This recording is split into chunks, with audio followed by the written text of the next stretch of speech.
La Voz de América presenta.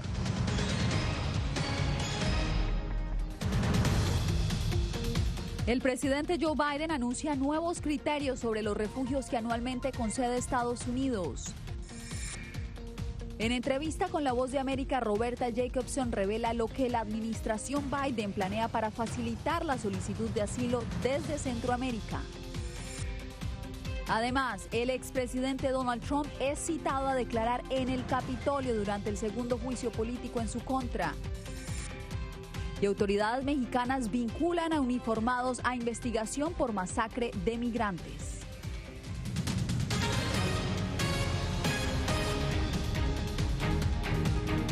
¿Qué tal? Soy Yasmín López. Aquí comienzan las noticias en El Mundo al Día.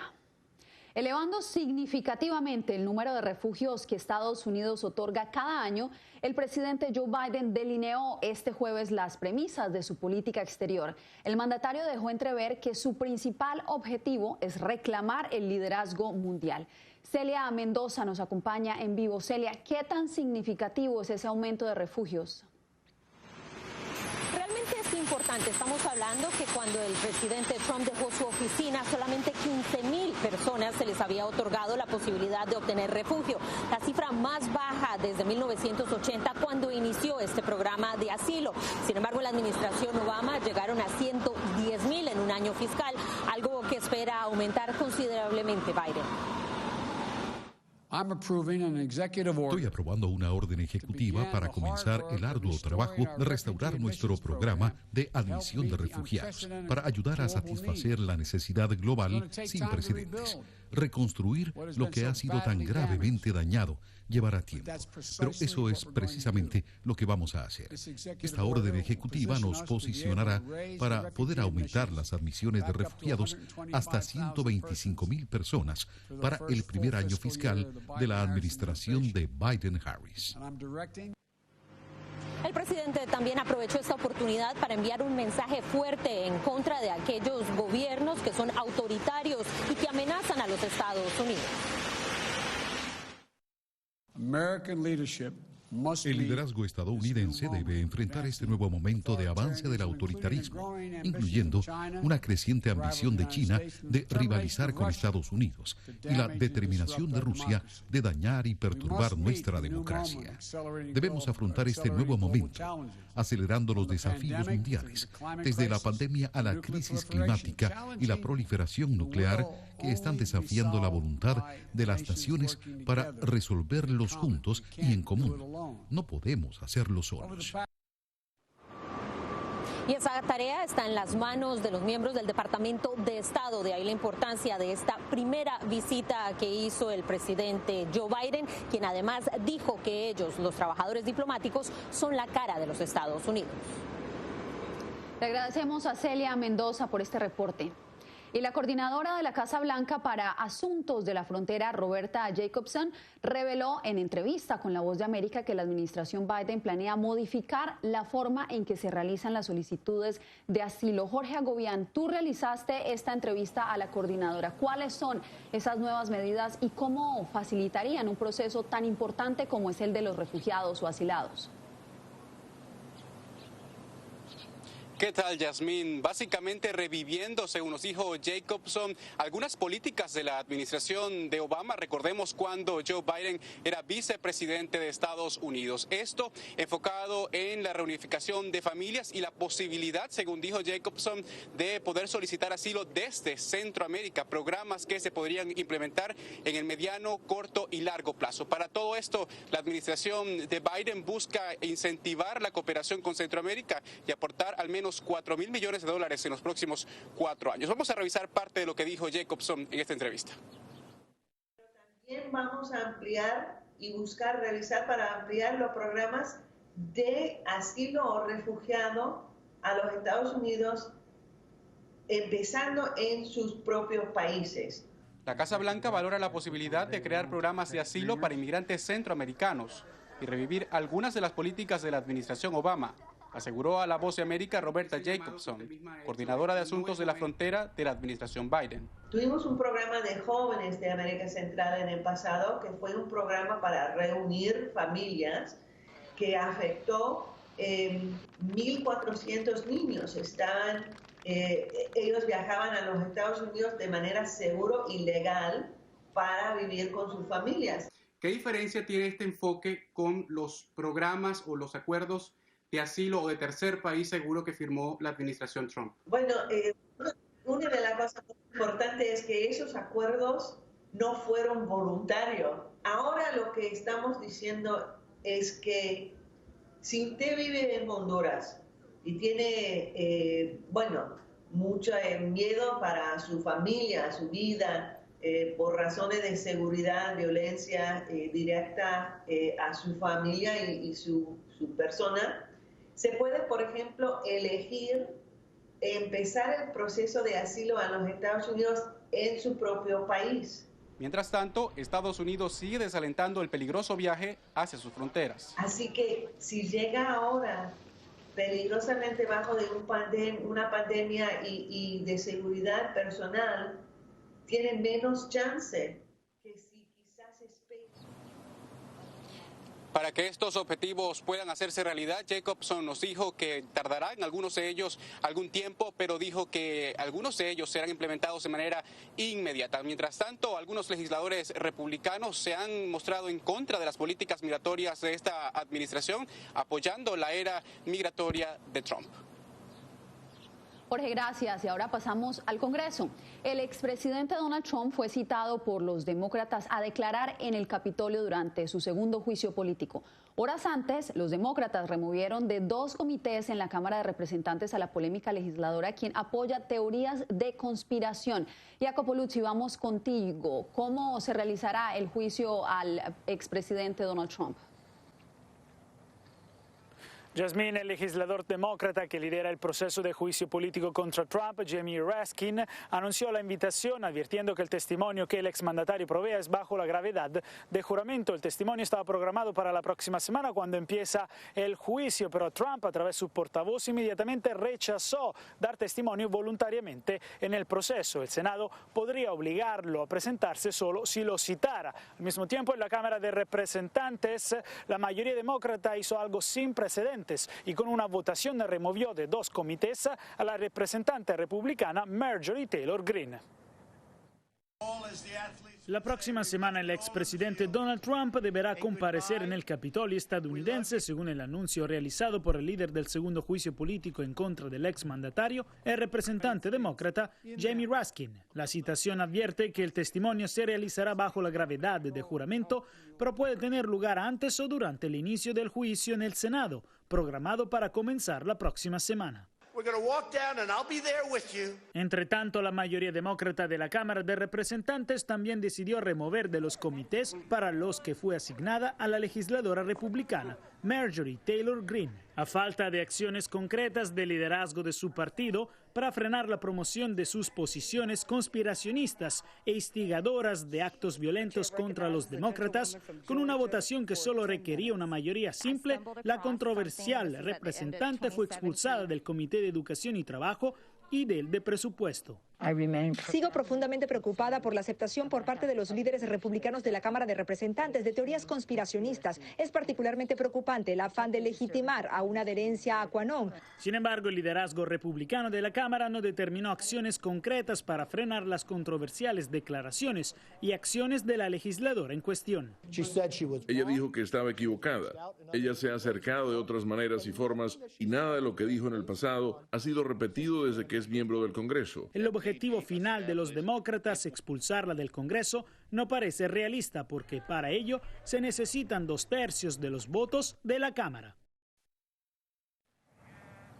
Entre tanto, siempre en el nombre de la unidad, los republicanos decidieron ratificar en su posición de liderazgo a la número 3 del partido en la Cámara, Lindsay Cheney. La legisladora de Wyoming había votado a favor de llevar a juicio político al expresidente Trump, lo que levantó una gran controversia interna en el partido. Gracias, Jacopo. Ahora vamos a una breve pausa y ya volvemos. Los niveles de disparidad que sigue evidenciando la vacunación contra el COVID-19 en Estados Unidos. Esto y más al volver.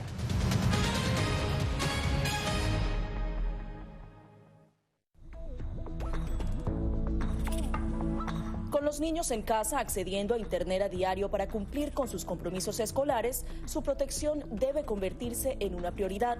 Por ello, en esta segunda parte, la profesora de la escuela digital Nikos Little School les trae algunos consejos para minimizar los riesgos.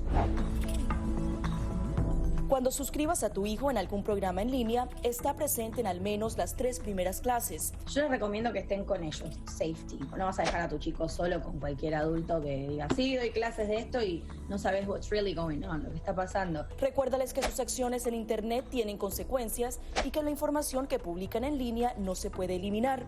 También diles que limiten el tipo de información que comparten y pregúntales con quién se comunican en Internet. Asegúrate de que estén vestidos apropiadamente, teniendo en mente lo mucho que se mueven y que algunos programas lo requerirán. También mantén la computadora en un área común donde puedas observar y monitorear su uso.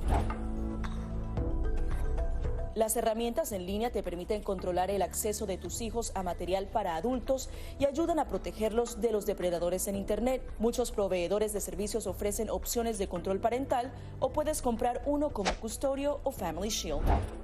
Para más información visita nuestra página web y síguenos a través de las redes sociales bajo @OneNoticias. Somos la voz de América. Según la patrulla fronteriza, se necesitan más agentes. Es un proyecto de ley que prohibiría la venta de armas y equipos antidisturbios al gobierno de Venezuela. Pedir la libertad de los que consideran prisioneros políticos. Información balanceada y objetiva. La ayuda proveniente de Estados Unidos, sin embargo, el gobierno colombiano dice que eso no sucederá. Entérese de lo que sucede en Estados Unidos, América Latina y el mundo en un solo lugar. boanoticias.com.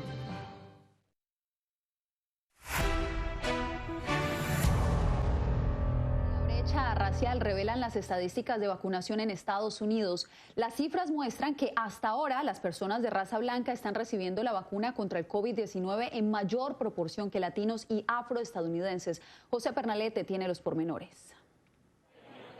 La vacunación contra COVID-19 evidenció más pruebas de la desigualdad social que va más allá de la salud pública en Estados Unidos. De acuerdo a los Centros para el Control y Prevención de Enfermedades, 60% de los vacunados son personas blancas, una mayoría que, contrastada con el resto de las comunidades como hispanos, asiáticos y afroestadounidenses, muestra una brecha de desigualdad en el suministro de la vacuna. Una de las fallas que los menos favorecidos señalan es la falta de información precisa en algunos lugares y la inestabilidad de las plataformas digitales para alcanzar las citas. No podíamos conseguir una cita. Lo intenté. Cada vez que nos decían que fuéramos al Departamento de Salud o Publix, no podía entrar. Conseguía y me sacaba. Entré y me sacó. Otra causa de esta disparidad en la inmunización, de acuerdo a los expertos, es la desconfianza arraigada en el sistema de salud y en la vacuna por parte de grupos minoritarios. Además, se han registrado algunos traslados de la población entre estados para acceder a las dosis, lo que ha ampliado el riesgo de diseminación y posiblemente ha alterado los datos locales a juicio de los médicos. Estados Unidos sigue liderando la lista de países con mayor contagio. De acuerdo a la Universidad Johns Hopkins, en las pasadas 24 horas se contabilizaron 121.469 nuevos infectados de COVID-19. Esta base de datos también registró en el mismo lapso 3.912 fallecidos. José Pernalete, Voz de América, Miami. En Honduras, el personal de salud sigue siendo uno de los sectores más afectados por el COVID-19 en el ámbito regional. Óscar Ortiz nos cuenta que al menos 70 médicos, sin contar con los enfermeros, han perdido la vida. Hasta la fecha, Honduras contabiliza más de 70 médicos fallecidos a causa del COVID-19. Según los profesionales de la salud, esta cifra aumentará, ya que en la mayoría de los casos, la indisciplina de las personas que no acatan las medidas de bioseguridad incrementa el riesgo de contagio a quienes tratan de salvar sus vidas, incluyendo médicos y enfermeros. Adicionalmente, el hecho de no contar con el equipo de bioseguridad adecuado también genera que más médicos fallezcan en el cumplimiento de su labor. Que en proporción a habitantes, el que más médicos ha perdido. Y es precisamente por los actos de corrupción. No vinieron los equipos de bioseguridad a tiempo. Los que nosotros recibíamos al inicio eran donaciones. En el ámbito centroamericano, según el Colegio Médico, también en El Salvador, más de 70 galenos han perdido la vida. aunque el gobierno contabiliza oficialmente 45. Y en Guatemala, al menos 39 miembros del personal de los servicios de salud han perdido la vida. Con pocos insumos en cada institución, en cada hospital, estamos arriesgando la vida, pero para eso somos trabajadores de la salud, para hacerle frente. Enfermeros y médicos reclaman a una sola voz protección ante una situación cada vez más grave. Desde hace 9 meses, Honduras trata de mitigar los efectos del COVID-19, que según las cifras de gobierno ya ha contagiado a 150,000 personas. De ellas, 3,000 fallecieron y más de 60,000 se han recuperado. Oscar Ortiz, Voz de América, Honduras. La prolongación de la pandemia tiene a muchos con dudas sobre cómo manejar la economía de su hogar. ¿Qué precauciones tomar para proteger los bolsillos? ¿Cómo manejar nuestras deudas y nuestros ahorros? Laura Sepúlveda habló con expertos y nos tiene las respuestas. Ahorrar un 20% de nuestro ingreso es un monto ideal tanto para un fondo de emergencia como para jubilarse, pero ¿es realista? ¿Y qué pasa si no se logra? Moisés Gómez de PayPal en América Latina sugiere conocer bien las condiciones de nuestro bolsillo, analizar qué es lo que queremos contra lo que necesitamos y resalta que el ahorro empieza por cosas pequeñas. El tema de cuidar los gastos hormiga me parece que es clave. A veces ni siquiera nos damos cuenta y son cosas que creemos que son fundamentales, como ese gasto en un café, en un helado, en un chocolate o cosas que no necesitamos en el día a día. Por ello, anteponer antes de cualquier gasto un monto de reserva, no importa cuán pequeño sea, resulta una buena estrategia para garantizar ese ahorro que Mark Hambrick, analista senior de Bankrate.com, recomienda además con la apertura de una cuenta de ahorros asegurada y de bajo costo.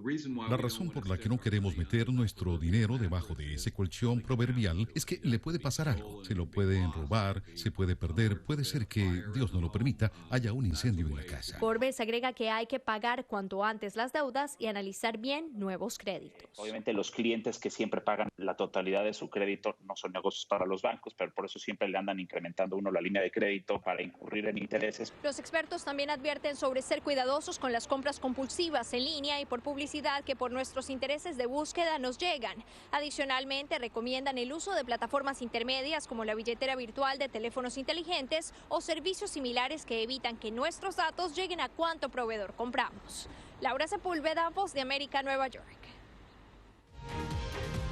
En minutos, ¿qué pasó con los 19 migrantes asesinados en México? Guatemala exige una investigación.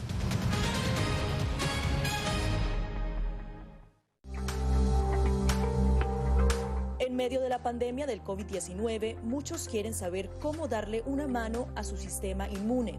El que va a realmente combatir el coronavirus es nuestro sistema inmune, que es nuestro sistema de defensas que va a luchar contra el virus cuando aparezca. Aquí te damos 5 consejos sencillos para mantener tu sistema inmunológico funcionando de manera óptima. Consume una dieta rica en frutas y verduras que incluya alimentos con un alto contenido de vitaminas A, B, C, D y E, así como los minerales hierro, zinc y selenio. Una alimentación saludable reduce el riesgo de adquirir enfermedades crónicas, también reduce la probabilidad de depresión y ansiedad. No solo mejora tu perfil cardiovascular, sino que también reduce la presión arterial y ayuda a controlar el peso. La OMS recomienda unos 30 minutos al día, incluso repartidos entre 3 sesiones. Muchos entrenadores ofrecen ahora cursos en línea, a veces incluso gratis. Mientras dormimos, se reparan las células, se eliminan las toxinas, se procesa la información y se fortalece nuestra memoria. Para la mayoría de las personas, de 6 a 9 horas de sueño son suficientes. Lávate las manos con frecuencia, por lo menos durante 20 segundos. Asegúrate de hacer el proceso bien, frotando todas las partes de ambas manos y muñecas. Las antibacteriales funcionan mejor si contienen un alto porcentaje de alcohol. Las funciones metabólicas dependen del agua. Consume alimentos ricos en agua como frutas, verduras y sopas. El té y el café son diuréticos, así que no cuentan en la dosis. Para más información y recursos, visita nuestra página web y síguenos a través de las redes sociales bajo @guanoticias.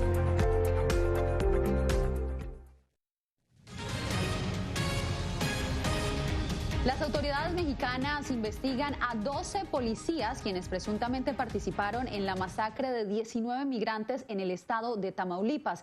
Eugenia Sagastume nos cuenta en que las autoridades guatemaltecas están exigiendo justicia.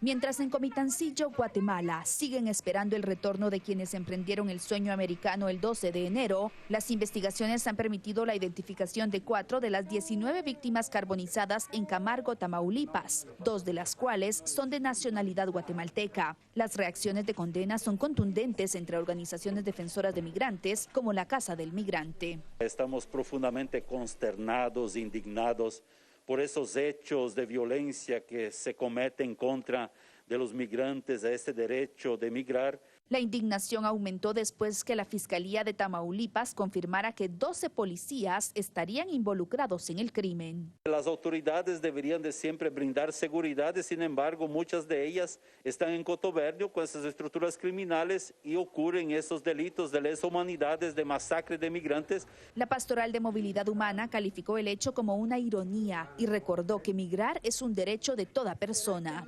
Que los estados garanticen la seguridad de las personas en movimiento, independientemente del estatuto migratorio. La seguridad y el respeto de la vida es fundamental. Entonces es muy lamentable, es muy triste y es vergonzoso. El gobierno de Guatemala, a través de un comunicado, manifestó su rechazo absoluto y aseguró que mantiene constante comunicación con autoridades mexicanas mientras sigue la investigación. Eugenia Sagastume, Voz de América, Guatemala. El gobierno de Noruega anunció el envío de una comisión con funciones mediadoras para emprender un nuevo intento de diálogo entre los venezolanos. Álvaro Algarra nos informa.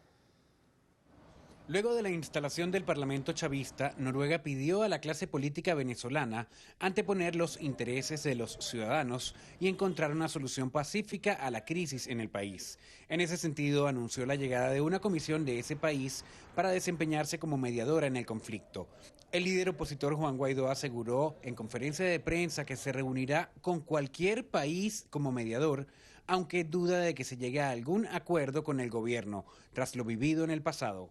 Así que si vienen los noruegos y los que vengan, ¿cómo no? Nuestra agenda es clara y transparente. Aunque no se pronunció específicamente sobre la visita de la Comisión de Noruega, el presidente Nicolás Maduro indicó recientemente estar dispuesto a dialogar con la oposición y también con el nuevo gobierno de Estados Unidos. Esta Venezuela del siglo XXI, bolivariana y revolucionaria, está dispuesta a pasar la página y a construir nuevos caminos de respeto. No obstante, cuando se habla de diálogo en Venezuela, para el especialista en política exterior Williams Dávila, esa palabra genera una carga viral negativa, a no ser que ese diálogo se centre en lo que él considera temas prioritarios.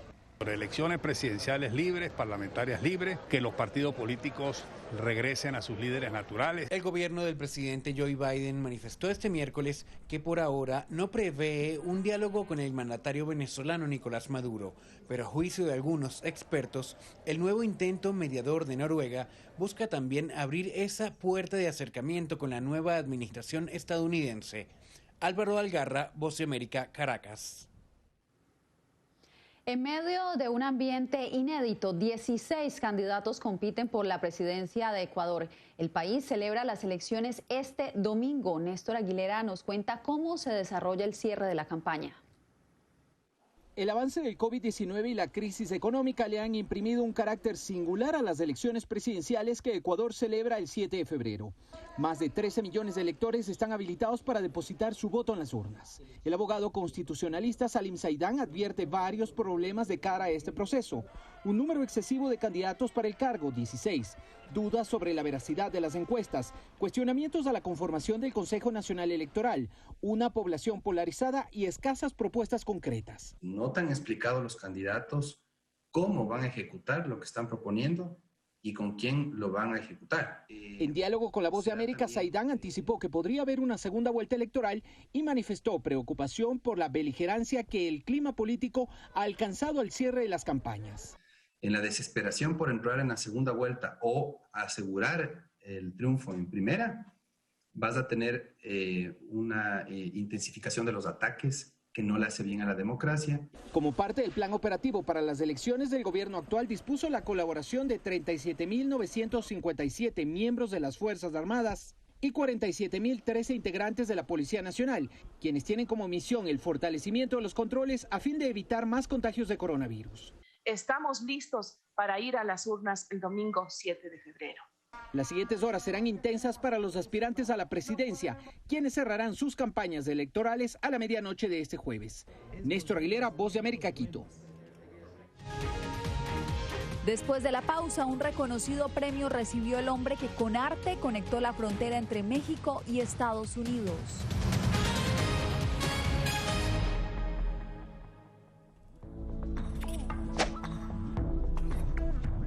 Aunque antes no hiciéramos deporte, en nuestro día a día veíamos mucho movimiento, teníamos mucho movimiento en cuanto a ir al trabajo, ir a buscar a los niños al colegio, ir a la universidad, que ahora realmente no tenemos, entonces lo debemos reemplazar por una horita de deporte al día.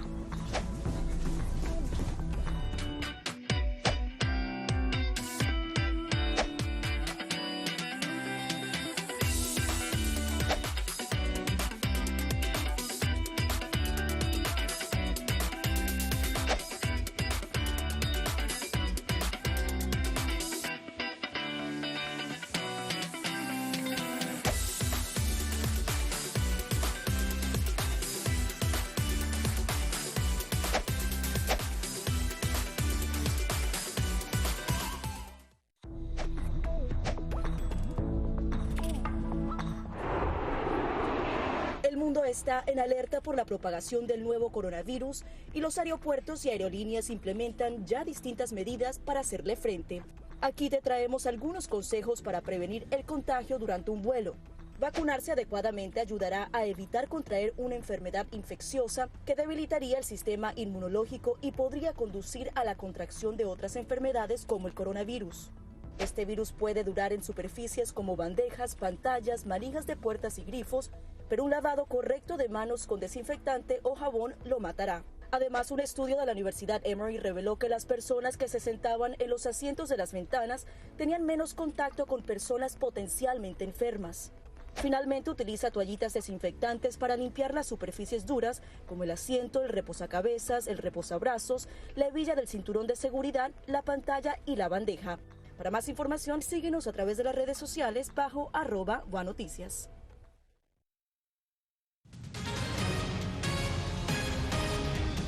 Uno de los premios de diseño más prestigiosos en el mundo fue otorgado a quien convirtió el muro fronterizo entre Estados Unidos y México en un punto de unión y fraternidad. Alonso Castillo nos muestra cómo el ingenio rebasa la división.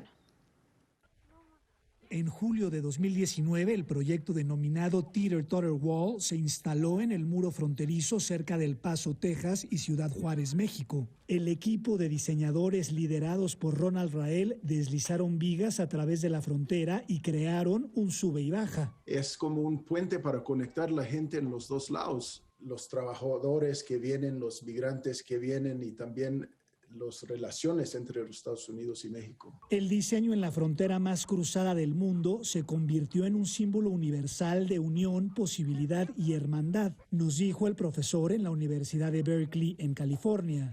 Yo creo que afectó mucha gente por todo el mundo porque existe en la obra algo muy emocional que todos pueden identificar con la tristeza de la separación de personas que quieren convivir juntos. El académico junto a su colega Virginia Sanfratello idearon el proyecto, en el que también colaboró el colectivo Chopeque en México, que entre otras metáforas ilustra cómo las acciones en un lado de la frontera repercuten en el otro, destacó el arquitecto. Se trata de las familias de los niños que viven ahí en la frontera. Entre más de 70 nominados, la obra fronteriza ganó el premio Beazley 2020, otorgado por el Museo de Diseño de Londres. El sube y baja unió, conmovió y dio rienda suelta a seguir soñando. Alonso Castillo, Voz de América, Miami.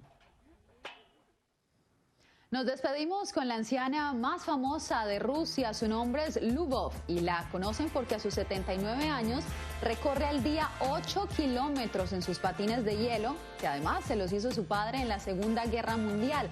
A menos de 50 grados y sobre las heladas aguas del lago Baikal, ella dice que disfruta patinar para llegar a su granja y tras haberse hecho reconocida no ha aceptado las ofertas para mudarse a la ciudad.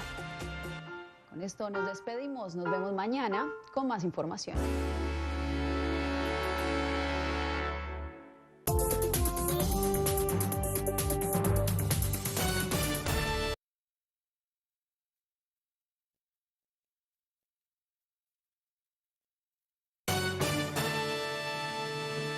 La Voix de l'Amérique a présenté nous Rendez-vous Info.